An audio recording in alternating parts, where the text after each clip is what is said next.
Okay, in the last Rugby Union Test match of the year, it's Argentina versus the Barbarians. This is going to be a very interesting game with two conflicting styles. The Argentinians will go in with structure. They will blood some new players. They'll rotate some of the squad, but they'll still have players like Augustin Creevy and Nicolas Sanchez in the side. Um, their, their, their key players have got to perform. We know that when you cobble a Barbarian side together, anything's possible. They did beat the English not that long ago on a record victory against an English side. They hammered them. In the biggest ever defeat for England at Twickenham. So we know occasionally when these Barbarian sides are put together, they can beat the opposition put in front of them. But for the Argentinians, it's like they're going to be playing against a Tier 2 or Tier 3 nation, which is a very good lesson for the World Cup when the group stages come along. They will be playing against lower ranked nations who may not have the structures in place that a Tier 1 or some Tier 2 nations will have. So in that respect, good lesson for the Argentinians when they're playing against a side that are going to throw the ball around and attack off first phase and run the ball back a lot and be unpredictable. This is probably a very good lesson for Argentina. Some of these Argentinian players have come through the Super Rugby when you're playing against sides with structure.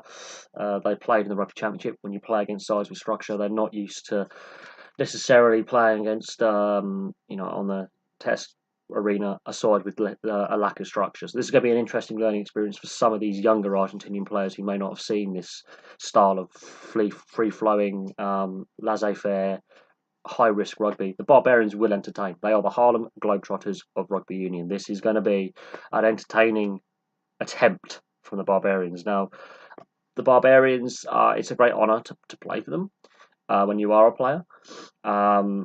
This goes back to the days of when the sport was still amateur in rugby union as well. The Barbarians are ideal.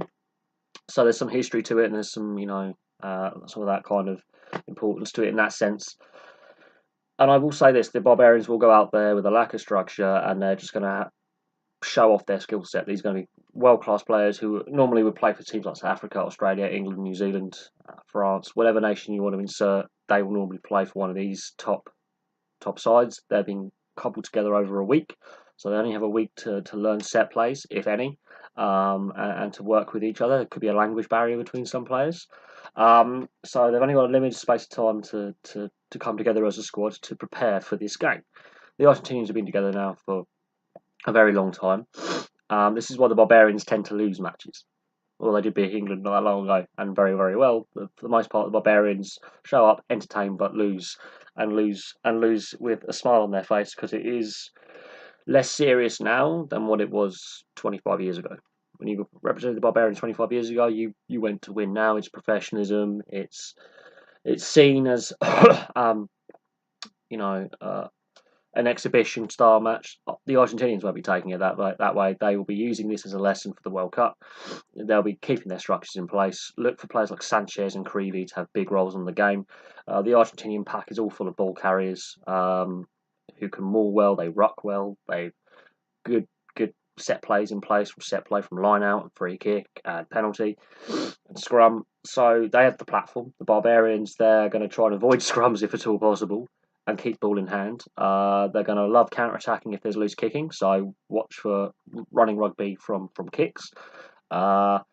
Look for them to throw the ball around. Look for the one-on-one mismatch. They know they don't necessarily have the structures in place from set play that they've worked on for months and months and months, so they're going to just target the one-on-one in the line. They're going to use their rugbying brains a little bit more than they normally would. You look for a back to take on a forward, like a centre taking on a prop, for example. They're going to try and find those mismatches in defence to make the game line, to make the breaks. The Argentinians have to be very, very careful. They're going to have to seize against them when they're defending and defend accordingly. So defence is going to be key for Argentina early on, because there may be some weaknesses there that the Barbarians could find, and vice versa. The Barbarians are not going to have that defensive structure they normally would. They'll have basic structures in place, so you could see some advantage gained there by the Argentinians as well. But I think the Argentinians will win. They'll win about 20-30 points, if I believe so. That's what I believe. That's a rough guess, but we can see stranger things happen. I will say this: the weather right now is nice and sunny looking out my window, hence why the curtains are shut, so I don't have glaring light on the screen. But the last couple of days, you've seen heavy winds, heavy rains, strong winds as well. Not just heavily strong. We're talking 60, 70 mile an hour gusts in places. We've seen, as I say, heavy rain. There's still more forecast, so it'll be interesting to see what happens tomorrow. But if it does start raining, that kind of free-flowing throw-it-around game may not be conducive to a winning result from the Barbarians. you're going to want to keep ball in hand, keep it tight, keep it structured.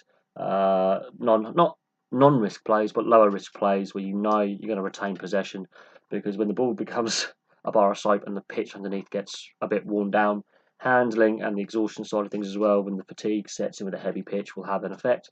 If it stays dry, however, yeah, it's conducive for running, free-flowing, miss-passing, crazy, expansive rugby, but I would think that the weather may have an impact to play, so look out for that. So if it is chucking it down, or it's very windy and passing showers, for example, that could affect the flow of the game. I think the Argentinians want to have scrums, they want to have lineouts, they want to have forward set plays. The Barbarians want to keep the ball in hand or away from that, so that's going to be very, very interesting. Also expect a very high penalty count as well. But there we go. I'm going for an Argentinian win by 20.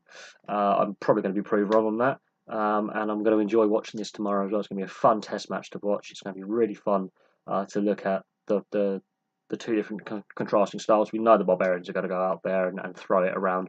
We know the Argentinians are probably going to want to keep it controlled, tight, but have a bit of flair in their play as well, because they naturally do. And it's going to be a very interesting matchup and a great way to end the Rugby Union International season. So thank you very much for watching. Please like and subscribe. Place your comments below, and I'll have some more videos for you soon.